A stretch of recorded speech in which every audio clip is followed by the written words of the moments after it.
Okay, hello everybody. We are recording. This is BMGT 2305, Chapter 2, Advanced Communications and Management. I'm going to share my screen here and open up our PowerPoint. Close that download. And let's start Chapter 2. So you are still in Unit 1, Communication Foundations, Professionalism, Team Meeting, Listening, Nonverbal, and Etiquette Skills. Understand learning outcome number 1. Understand the importance of teamwork in today's digital era workplace and explain how you can contribute positively to team performance. Adding value to professional teams. What do digital age employers want? They want education, experience, hard skills, which are technical expertise in your field, and soft skills, which are communication and interpersonal abilities, which we're working on in this course. Reality check, tech skills are not enough. So if we go back, those technical expertise in your field, they are not enough. Knowledge workers need soft skills, oral and written communication skills, active listening, proper business etiquette, appropriate nonverbal behavior, efficient and productive teamwork. So why form teams? We can make better decisions. We can increase productivity, improve employee morale. We have a faster response time, less resistance to change, and greater buy-in and reduced risks. Collaborating in virtual teams. Maybe some of you all have done virtual teams. We can collaborate with co-workers in other cities and countries. One of my nephews actually does this. He works with people in India. He works out of Austin, actually Leander. Coordinate tasks across time and geographic zones, accomplish shared tasks without face-to-face contact, and participate and collaborate locally, and pull expertise from various diverse contributors.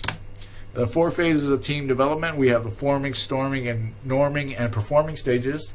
In the forming stage, we're selecting members, becoming acquainted, building trust, and forming collaborative culture, or forming a collaborative culture. Storming, we're actually identifying problems, collecting and sharing information, establishing decision criteria, and prioritizing goals. The norming stage, we're discussing alternatives, evaluating outcomes, applying criteria, and prioritizing alternatives. Performing stage, we select alternatives, analyze the effects, implement plans, and manage the actual project. Positive team behavior. Some rules to abide by. Setting rules and abiding by them. Analyzing tasks and defining problems. Contributing information and ideas. Showing interest and listening actively. This is very important. Encouraging members to participate and synthesizing points of agreement. Negative team behavior, blocking the ideas of others, like cutting people off or interrupting them, insulting and criticizing others, wasting the group's time, making improper jokes and comments, failing to stay on task, and withdrawing or failing to participate. So these are all negative team behaviors. Groupthink, combating groupthink. Let's strive for diversity in age, gender, experience, and training if we can. Encourage open discussion and search for relevant information. Evaluate many alternatives. Consider how this decision will be implemented and search for relevant information again.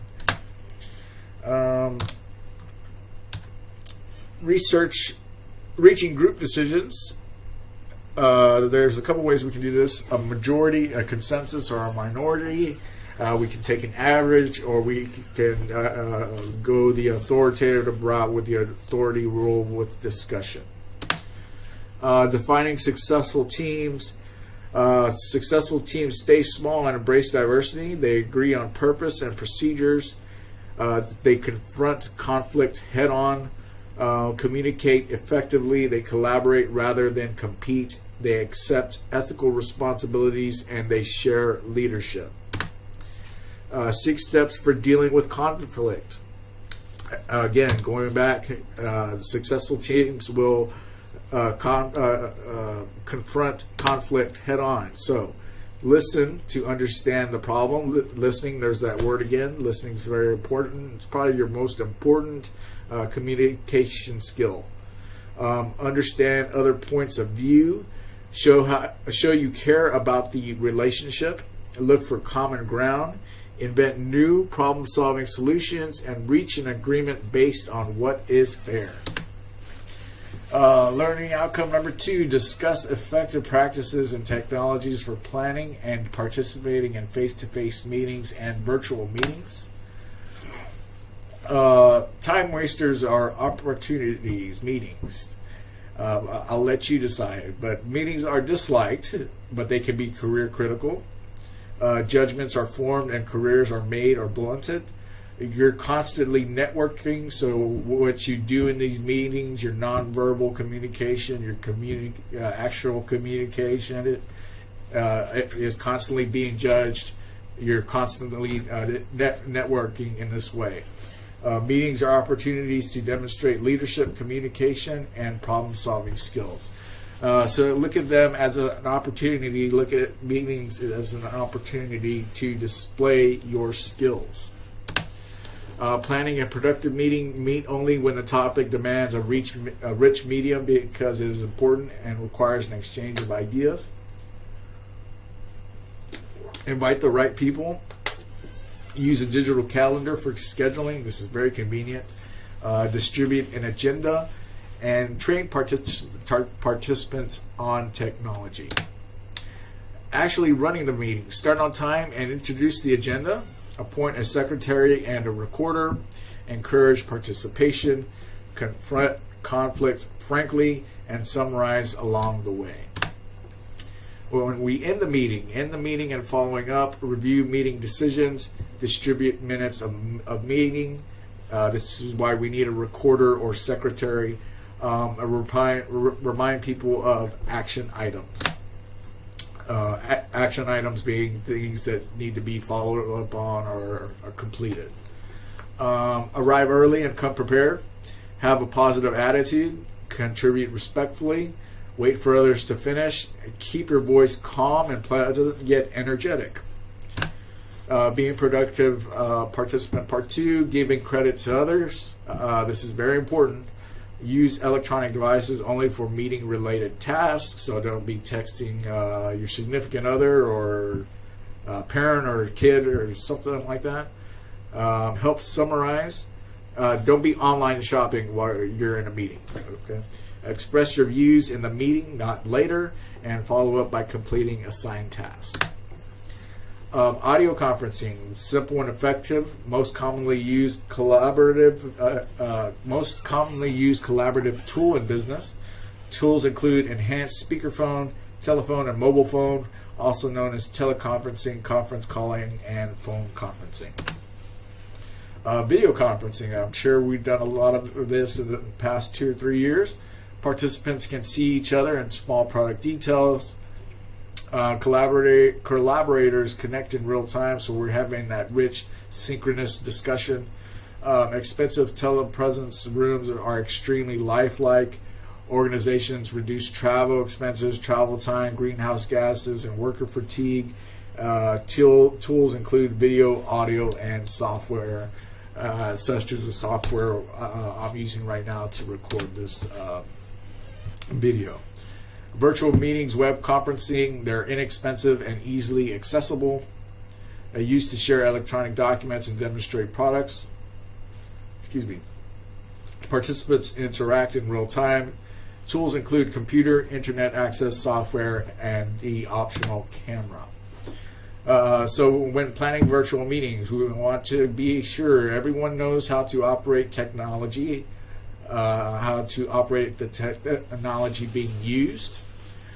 So, for example, be familiar with Teams because Teams is available throughout the college. Distribute documents in advance and log on early. Explain how to ask and answer questions and say your name before speaking.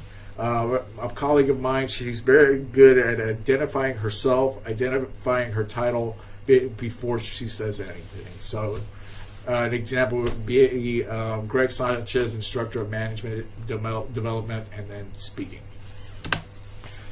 Techniques for successful virtual meetings. Decide whether to mute phones, pay attention, don't multitask, ask questions of specific people, and use a strong voice. Give everyone give everyone a chance to speak with round robin. So we would actually go around the room, and everybody has a chance to speak. Learning outcome number 3: explain and apply active listening techniques. Listening is probably, again, your most important communication skill. Active listening requires effort, so it's not something that we're just born with or know how to do. Many of us are poor listeners. Listening skills promote career success, and good listeners make good managers, and I can attest to that. People who listen to you, I try to always personally, at least one person a day, give my whole undivided attention to that person when they're talking to me. So that's not only to practice listening, active listening, my active listening skill, but that's also to ensure that I care about the relationship. Poor listening habits and its causes. 50% of people understand about half of the oral messages in a day. 25%, we listen at only 25% efficiency.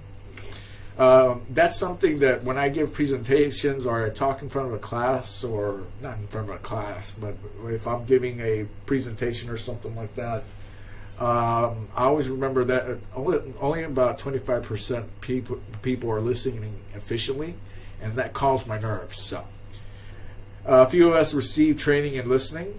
Other sounds and stimuli vie for our attention, and we process speech much faster than others can speak. Types of workplace listening: we have listening to supervisors, listening to colleagues and teammates, and most importantly, in my opinion, listening to the customer.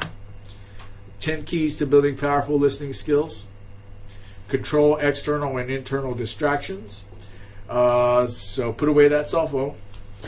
Become actively involved. Separate facts from opinions. Identify important facts and avoid interrupting. Ask clarifying questions. Paraphrase to increase understanding. Capitalize on lag time. Take notes to ensure retention. There's something about writing something down that helps you remember things. And be aware of gender differences. 10 myths about listening. Continued. 1. Listening is a matter of intelligence. In fact, careful listening is a learned behavior, a learned skill. Number 2, speaking is more important than listening in the communication process. Again, I believe listening is your most important skill, in communication skill. Fact, speaking and listening are equally important. I think listening is more important. Number 3, listening is easy and requires little energy. Active listeners undergo the same physiological changes as a person jogging. So imagine jogging, you're going to go jogging for that mile, especially if you haven't jogged in a while. That first quarter mile is going to be really tough, and getting past that first quarter mile is going to be really tough psychologically and physiologically. So we can draw a comparison there between listening and jogging a mile. Listening and hearing are the same process. Fact, listening is a conscious and selective process. Hearing is an involuntary act. Speakers are able to command listening. Fact, speakers cannot make a person really listen. Number 6, hearing ability determines listening ability. Fact, listening happens mentally between the ears. So speakers cannot make a person really listen unless they're paying for, unless your listener is paying to hear you speak. You can't really make them listen. So, and then listening happens between the ears. It's an actual brain function. That's, of course, everything is a brain function, but listening is a learned skill, a learned behavior. Number 7, speakers are totally responsible for the communication process. Communication is a two-way street. It's a reciprocal relationship between the speaker and the listener. Listening means only understanding a speaker's words. Fact, nonverbal signals also help listeners gain understanding. So I use a lot of hand gestures. I'll use examples like graphics and pictures and stuff like that. Number 9, daily practice eliminates the need for listening training. Fact, without effective listening training, most practice merely reinforces negative behaviors. So we do need to train in active listening. Number 10, competence in listening develops naturally. Fact, untrained people will listen, again, at only 25% efficiency. So the main point here is that listening is a learned behavior. It's a learned skill, and you really need to work at it. My advice, again, every day, give someone your full undivided attention and listen to them. Learning outcome number 4, understand how effective nonverbal communication can help you advance your career. So nonverbal communication includes all unwritten and unspoken messages, both intentional and unintentional or unintentional. There's a typo there. So forms of nonverbal communication, we have actual eye contact, facial expressions like a smile, that was a horrible smile, postures and gestures, and time, being on time. So postures and gestures, if you're slumping in your chair, that's probably not a good sign of nonverbal communication. You want to be sit at least propped up slightly, not shoulder shrug, slumped over. Forms of nonverbal communication: continued space. We want to respect each other's space. Territory, appearance of business documents, and actual personal appearance. So these are all forms of nonverbal communication. Showing professionalism when communicating. Excuse me. Establish and maintain eye contact. Use posture to show interest. For example, leaning forward. That eye contact. Shoulders down, back straight. Reduce or eliminate physical barriers like desks. You notice my office, I don't have an actual physical desk between myself and my colleagues or my students. I like an open space without any barriers. Improve your decoding skills and probe for more information. Interpret nonverbal meanings in context. Associate with people from diverse cultures. This is very important to your development as a professional and also as a human being. Appreciate the power of appearance. If you've ever heard the phrase, dress for the job you want, not for the job that you have. It's very important. Observe yourself on video. I hate doing this, but I have to do it all the time. And enlist friends and family. Get their opinions. Get their opinions and their. What am I trying to say here? I'm losing my thoughts here. But get your friends and family's opinion on your work appearance, your work professionalism, your working skills. Improve your competitive advantage by developing professionalism and business etiquette skills. Learning outcome number 5. So good manners and a business-like professional demeanor are among the top soft skills that employers seek in job candidates. I imagine this is because we're in the technological era and people don't deal with people face-to-face much anymore. For example, this building is pretty much bare now. 20 years ago, when I was coming to Delmar, the parking lot was full and the building was full, but it's just not like that anymore. So we're losing those manners and business-like professional skills. Projecting and maintaining a professional image can make a real difference in helping you obtain and keep the job of your dreams. Speech habits. Unprofessional, uptalk. Like used as a filler. If I say like, I'm sorry. I always try to avoid using the word like. Go for said. Slang and profanity and poor grammar. Of course, profanity is never welcomed in a professional business setting. Professional, recognizing that your credibility can be seriously damaged by sounding uneducated, crude, or adolescent. Again, we're always networking. Somebody is always judging you, so be conscious of your professional speech habits. Projecting professionalism as it pertains to emails. Unprofessional, incomplete sentences, misspelled words. We all have that spell checker. Exclamation points or too many exclamation points. I would say one or two isn't bad, but too many exclamation points is kind of redundant. I am slang and text speak. For example, your LOLs and your LMKs let me know, things like that. Don't use stuff like that when you're sending an email. Mindless chatter and sloppy messages. Professional, employers like to see subjects, verbs, and punctuation, so have an email subject. Use verbs. Use your proper punctuation. They dislike I am abbreviations. Again, those LOLs and those LMKs, and I'm kind of drawing a blank. I use them, of course, in text messages, but not in emails. They value conciseness and correct spelling, even in brief email messages and text. So again, I'm going to go back to that networking theory. You're always networking, especially when you're sending an email. The internet.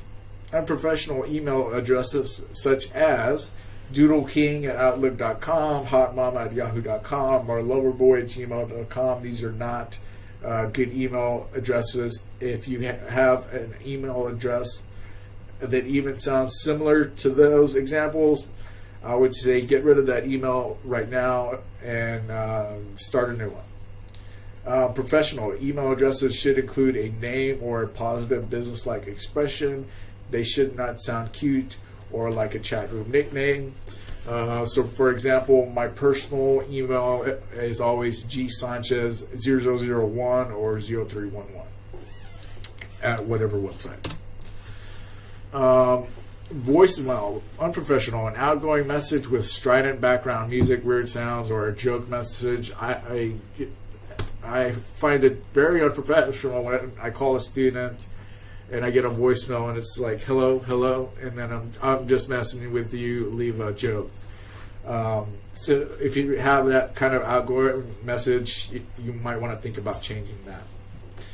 Professional, an outgoing message that states your name or phone number and provides instructions for leaving a message. So change that voicemail if you have a joke message or music in the background or weird sounds. Telephone presence, unprofessional. When you have your soap operas going on in the background, or thunderous music, or a football game playing noisily in the background when you answer the phone. So make sure to mute your TV or mute your background music. Professional, quiet background when you answer the telephone, especially if you are expecting a prospective employer's call. Cell phone, tablets, texting. Unprofessional, using electronics during business meetings for unrelated purposes or during conversations with fellow employees. Raising your voice, forcing others to overhear your calls. Professional, turning off phone and message notifications, both audible and vibrate, during meetings. Using your smart devices only for meeting-related purposes, and we've reviewed this already. So, texting, unprofessional, sending and receiving text messages during meetings, especially if it's not meeting-related. Allowing texting to interrupt face-to-face conversations or texting when driving. I am bad about answering text messages face-to-face. I don't do it with students, but I will do it with colleagues. No, I don't know why. Professional, sending appropriate business text messages only when necessary. Perhaps when a cell phone call would disturb others. Gaining an etiquette edge. Use polite words. Express sincere appreciation and praise. Respect coworker space.